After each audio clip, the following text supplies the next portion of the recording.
Alors bienvenue dans cette vidéo dans laquelle je vais vous montrer comment découper et nettoyer un potimarron. Ce que je vous invite à faire, ce sera de découper une base dans votre potimarron. Donc pour ça, il vous suffit de prendre un grand couteau, ce sera plus facile.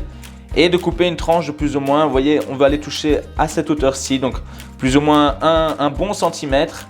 Ce qu'on veut, c'est une base comme ça sur laquelle on puisse poser notre potimarron. On va venir également couper un chapeau pour pouvoir avoir une base de travail également. Donc là, on coupe à peine un bon centimètre. Passez-le bien sous l'eau, frottez-le un petit coup. Il peut toujours rester de la terre. On va éviter de commencer à découper trop dans le potimarron avant qu'il ne soit nettoyé.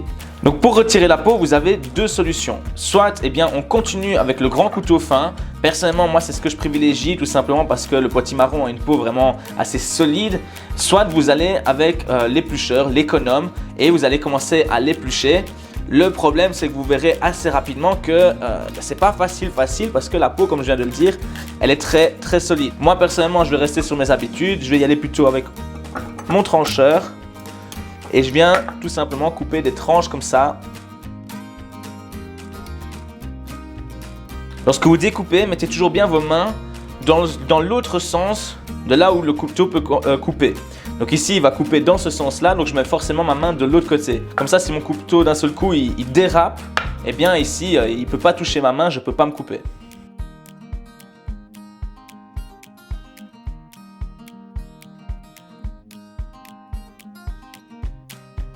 Et voilà, donc une fois qu'on a fait cette première moitié du travail, donc vous voyez ici le potimarron, la peau a bien été retirée partout. J'ai évité de trop détruire le potimarron, j'ai fait des fines tranches. Ce qu'on va faire maintenant, c'est tout simplement le retourner pour couper de l'autre côté. Attention, si vous sentez que votre potimarron comme ici n'est pas stable, ne coupez pas comme ça. Recoupez tout simplement un petit peu ici pour élargir la base. Donc ça, bien sûr, vous le gardez parce que ça va pouvoir être utilisé dans votre soupe ou dans votre purée. Mais là, vous voyez, j'ai quelque chose de beaucoup plus stable. C'est toujours important de travailler de façon un peu sécurisée comme ça pour éviter de se faire des bobos.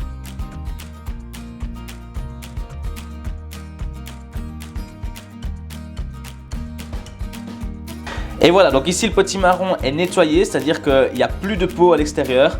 On va pouvoir maintenant procéder à la découpe et aller vider l'intérieur pour retirer les pépins. Donc pour ça, tout simplement, on le découpe en deux. Et vous voyez à l'intérieur des potimarrons, il y a cette partie avec tous les pépins. Donc pour ça, je vous invite tout simplement à prendre un récipient et une cuillère. Et on va venir vider le potimarron. Donc tout simplement pour ça, on enfonce la cuillère.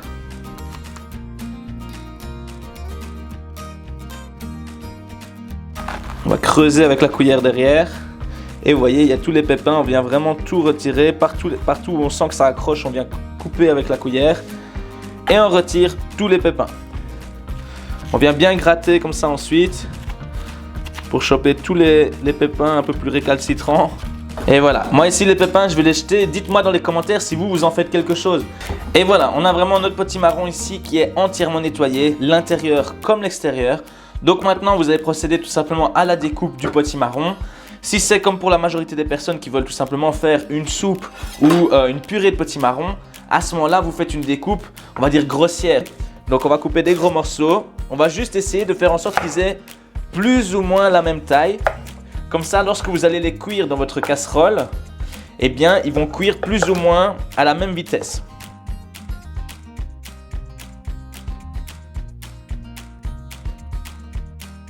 Et voilà, ici on a notre potimarron qui est nettoyé de l'extérieur, de l'intérieur. Il est découpé, donc vous pouvez le mettre dans votre casserole. Il est prêt à être cuit pour faire votre soupe ou votre purée. J'espère que cette vidéo vous a plu. Si c'est le cas, lâchez un petit pouce bleu pour m'encourager. N'hésitez pas à vous abonner à cette chaîne. Je publie en moyenne une vidéo toutes les 2-3 semaines pour que vous puissiez faire des belles recettes, pour faire plaisir à votre entourage, pour faire plaisir à vos convives. Donc voilà, abonnez-vous à cette chaîne.